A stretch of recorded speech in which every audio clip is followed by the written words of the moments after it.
ज्या बृहस्पति देव की कथा। प्राचीन काल में एक ब्राह्मण रहता था। वह बहुत निर्धन था। उसके कोई संतान नहीं थी। उसकी स्त्री बहुत मल्लीनता के साथ रहती थी। वह स्नान न करती, किसी देवता का पूजन न करती। इससे ब्राह्मण देवता बड़े दुखी थे। बेचारे बहुत कुछ कहते थे, किंतु उसका कुछ परिणाम न निकला। भगवान की कृपा से ब्राह्मण की स्त्री के कन्या रूपी रत्न पैदा हुआ। कन्या बड़ी होने पर प्रातः स्नान करके विष्णु भगवान का जाप व बृहस्पतिवार का व्रत करने लगी। अपने पूजन पाठ को समाप्त करके विद्यालय जाती तो अपनी मुट्ठी में जौ भर के ले जाती और पाठशाला के मार्ग में डालती जाती। तब ये जौ स्वर्ण के जो जाते लौटते समय उनको बीन कर घर ले आती थी। एक दिन वह बालिका सूप में उस सोने के जौ को फटक कर साफ कर रही थी कि उसके पिता ने देख लिया और कहा, हे बेटी, सोने के जौ के लिए सोने का सूप होना चाहिए। दूसरे दिन बृहस्पतिवार था। इस कन्या ने व्रत रखा और बृहस्पति देव से प्रार्थना करके कहा, मैंने आपकी पूजा सच्चे मन से की हो तो मेरे लिए सोने का सूप दे दो। बृहस्पति देव ने उसकी प्रार्थना स्वीकार कर ली। रोजाना की तरह वह कन्या जौ फैलाती हुई जाने लगी। जब लौटकर जौ बीन रही थी तो बृहस्पति देव की कृपा से सोने का सूप मिला। उसे वह घर ले आई और उसमें जौ साफ करने लगी, परंतु उसकी माँ का वही ढंग रहा। एक दिन की बात है कि वह कन्या सोने के सूप में जौ साफ कर रही थी। उस समय उस शहर का राजपुत्र वहां से होकर निकला।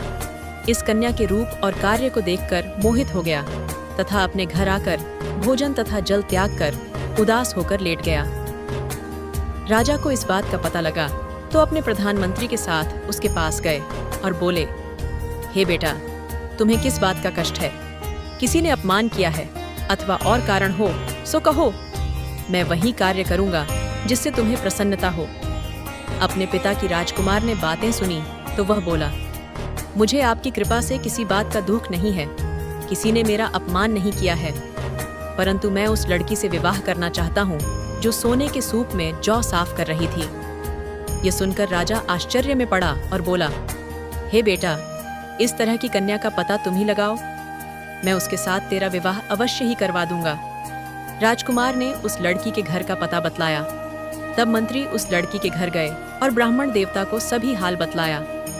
ब्राह्मण देवता राजकुमार के साथ अपनी कन्या का विवाह करने के लिए तैयार हो गए तथा विधि विधान के अनुसार ब्राह्मण की कन्या का विवाह राजकुमार के साथ हो गया। कन्या के घर से जाते ही पहले की भांति उस ब्राह्मण देवता के घर में गरीबी का निवास हो गया। अब भोजन के लिए भी अन्न बड़ी मुश्किल से मिलता था।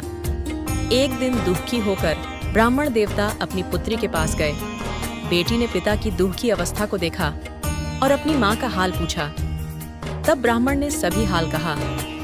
कन्या ने बहुत सा धन देकर अपने पिता को विदा कर दिया। इस तरह ब्राह्मण का कुछ समय सुखपूर्वक व्यतीत हुआ। कुछ दिन बाद फिर वही हाल हो गया।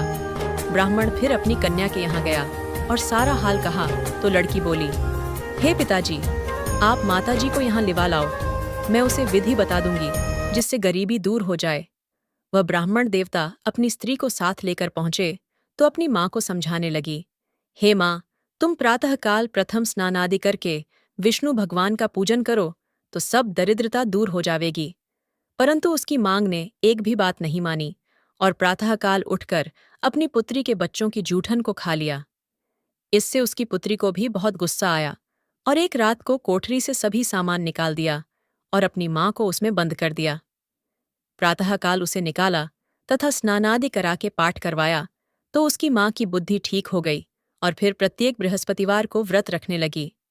इस व्रत के प्रभाव से उसके माँ बाप बहुत ही धनवान और पुत्रवान हो गए और बृहस्पति जी के प्रभाव से इस लोक के सुख भोग कर स्वर्ग को प्राप्त हुए। सब बोलो विष्णु भगवान की जय, बोलो बृहस्पति देव की जय जय। अगर आपको हमारा वीडियो पसंद आया हो तो कृपया इसे लाइक करें और हमारे चैनल को सब्सक्राइब जरूर करें। आपके समर्थन से हम और भी शानदार कंटेंट लाते रहेंगे।